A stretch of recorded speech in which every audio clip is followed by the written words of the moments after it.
park.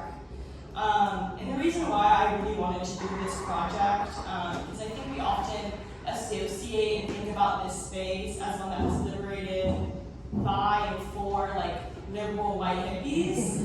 But I genuinely believe that that is a little far from the truth. Because this space would have never been imagined without Black people and our inherent desire for liberation. And the work and the labor that was being done previous to this park being created. So the Black Power movement, the Third World Liberation Front, as well as the free speech movement really influenced the birth of this space, a liberated space, let me add. And also the legacy of UC Berkeley and this institution today would not be what it is without all of these struggles, all of these movements, and especially without the nature and the large-scale influence that People's Park had, because the legacy that it left is global. Sorry. And so I added a lot of images here that really show you Black people taking up this space when it was first created. And just truly putting love and labor into the land as well. And for me, I don't think that energy is going to leave that space. I think that's there. And I think it's very important that we acknowledge it and recognize it, because that is such a huge part of this history, of this legacy that is laying in the land. You see Black folks listening to music, you see them, coming and looking at the bulletin board and seeing and probably putting more stuff up. And I believe in that most right picture we identify Bobby Seale in the left. So there is a huge legacy and just a huge presence of Black folks in this space that we don't always acknowledge. And I think how this affects us today on this campus as Black students, that we come here to kind of step into this legacy, most of us, as well as like coming to a prestigious institution, but we come into this space and wanting to step into this legacy of activism and change making and pushing for liberation. And I think we can't separate that from the legacy of this space.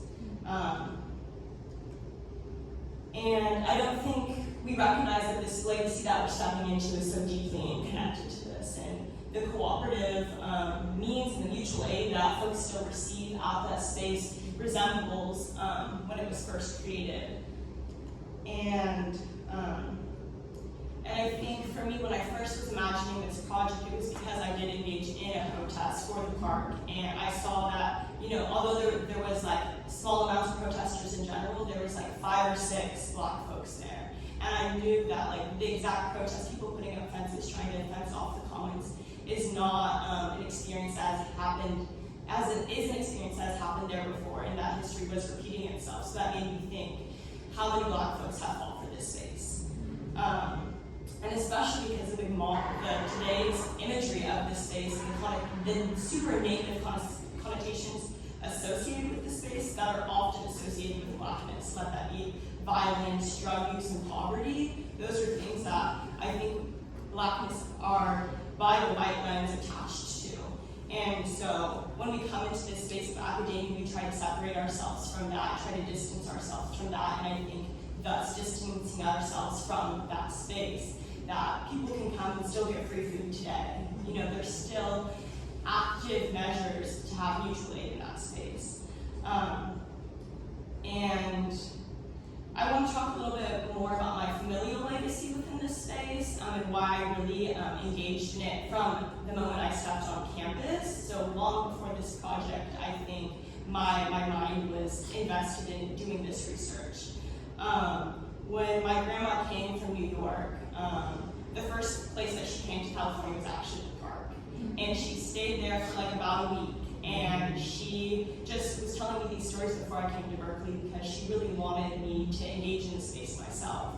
And she spoke of, sitting around the fire and receiving like bowls of soup and just food that they made together, and how much of a loving and welcoming and safe experience that was for her, and how that made her want to stay in California actually and explore further. And she told me something that has never left me was that when I went into that space, I've never felt love like that. And she told me that I should go to that space myself because I'm probably going to experience more love in that space than I will in this whole institution. And I would say for the most part that has been a very true experience. Obviously the pockets of love, like that I get within like Black Studies, like keeps me full here, but also like having experiences with people I don't even know. Just like random people and having these conversations about liberation and what that means to folks, I think is so powerful and impactful for my day-to-day experience. And I want to pass it off to Paul Lee a little bit to talk a little bit more about his support with the project. So, yeah. I'm going to disappoint Bella and the rest of you because the remarks that I had planned throughout. I began studying art history and culture 50 years ago this year. And because of that, historical dates have always been important to me. Since the 1970s, I've produced programs that memorialize or celebrate historic dates. And when I got up this morning, I looked at the calendar, and I saw that it was September 15th. And I was shattering. So, this is what I wrote. Today, we remember and mourn Denise McNair, 11 years old, and Addie Mae Collins, Carol Robertson, and Cynthia Westing, all 14 years old, whose young bodies were blown to pieces by a bomb planted at Birmingham, Alabama's historic 16th Street Baptist Church by white supremacist Ku Klux Klan cowards 60 years ago. 6 decades later, it's about time that we stop infantilizing them as, quote, 4 little girls who quote. When in fact, they were adolescents with their own agency on the verge of becoming young women. It's about time that we do something else too. And here I'm referring to the special responsibility of scholars who have utterly failed this respect. We need to also remember and help others to know that 6 young black persons were slaughtered in Birmingham on that Sunday. Johnny Robinson, 16, was shot in the back and killed by a white cop. But unsurprisingly, the good white folks sitting on local and federal grand juries decided not to prosecute that mad dog killer. Virgil Ware, 13, was shot in the face and chest and killed by a white teenager. He was convicted of second-degree manslaughter, but the white judge suspended his sentence and gave him 2 years probation. I'd like to apologize to the young persons here today and the young persons throughout the country, because only a few years ago, the horrors that I just detailed would have been history.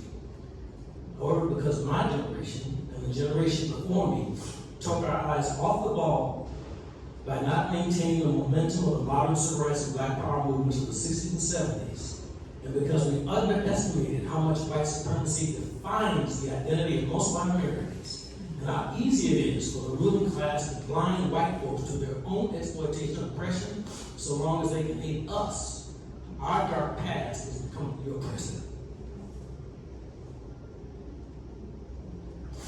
Worse, if you're not able to challenge and check it, your reality might become even darker than ours. Because white supremacists are openly planning to permanently institutionalize fascism, which is a fancy word for your eternal subjection. Given this, I'd like to suggest that you no longer have the luxury to study our history and culture, in particular our heritage of resistance as academic matter. In fact, in parts of this country, such as Arkansas, Florida, and Texas, you might not even have that option.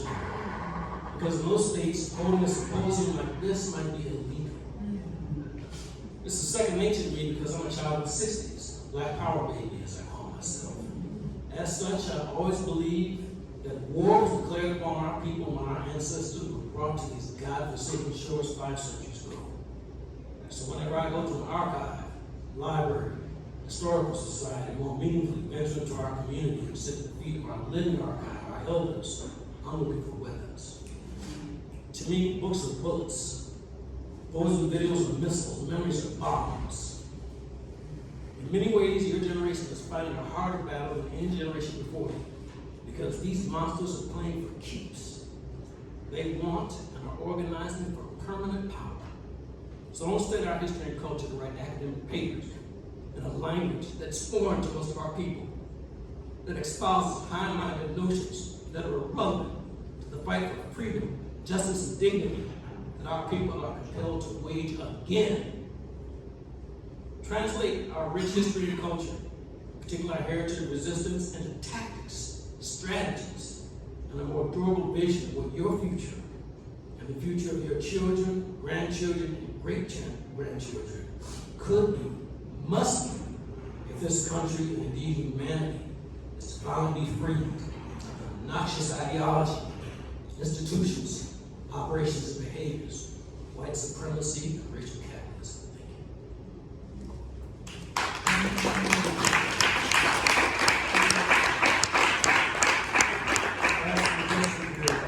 Comment on Bella Jones' brilliant work. I'm sorry.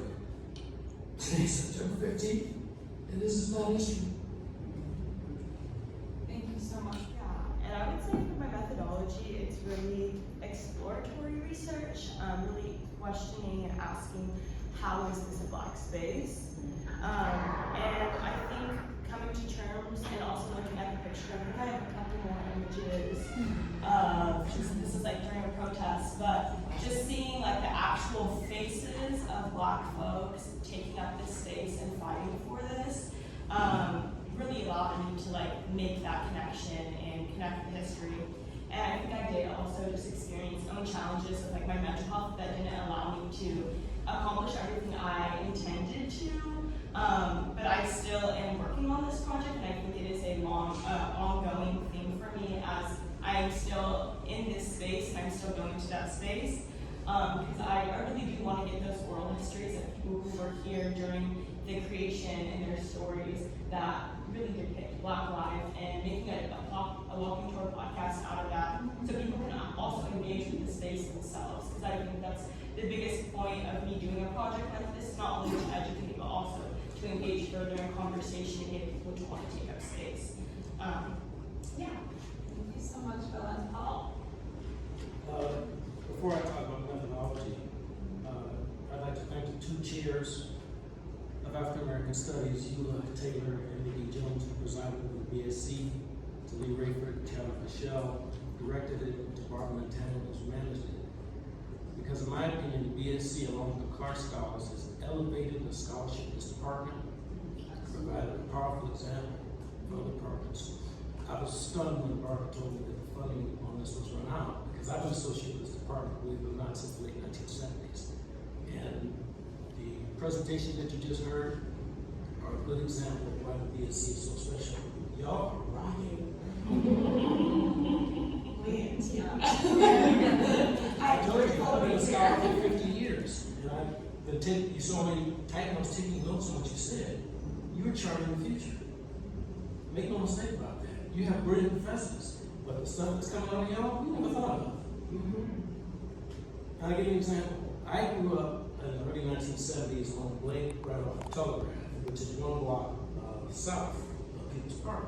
So the park has always been a part of my life, and I've had a special interest in what I call this unknown Black history. So when Bella June, the reason I call it Bella June is my friend McGee, of course, Ed, is Persian, and she told me that when you feel warm towards somebody, you have the affectation June. I know Bella.